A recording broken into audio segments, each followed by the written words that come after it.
Kohlrausch के नियम की बात कर लेते हैं कि सबसे पहले जो कोलराउश का नियम होता है ना बेटे, उसमें क्या लिखा है कि अनंत तनुता पर वैद्युत अपघट्य की मोलर चालकता विलयन में उपस्थित उसके नेगेटिव और पॉजिटिव मोलर चालकताओं के योग के बराबर होता है। देखो सीधे सीधे अब यहाँ पे वैद्युत अपघट्य को समझना है कि वैद्युत अपघट्य दो प्रकार के होंगे।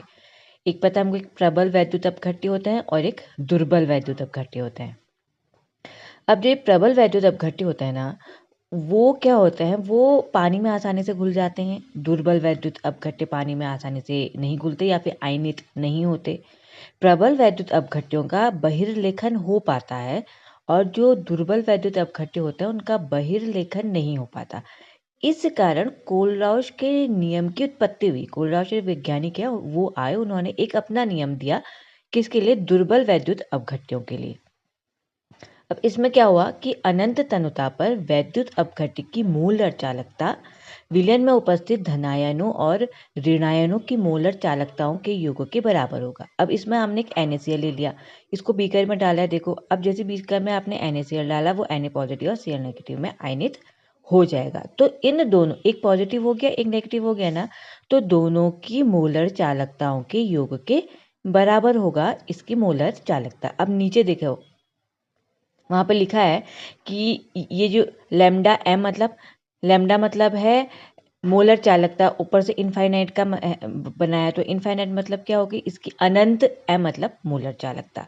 तो इसको हम ऐसे दिखाते हैं, किसकी मोलर चालकता निकाल रहे हो आप बेटे? देखो आप NaCl की निकाल रहे हो ना, तो NaCl की निकालो तो NaCl ही लिखोगे। अब जैसे आपने उसको पानी में डाला तो वो Na पॉजिटिव और Cl नेगेटिव में आयनित हुआ।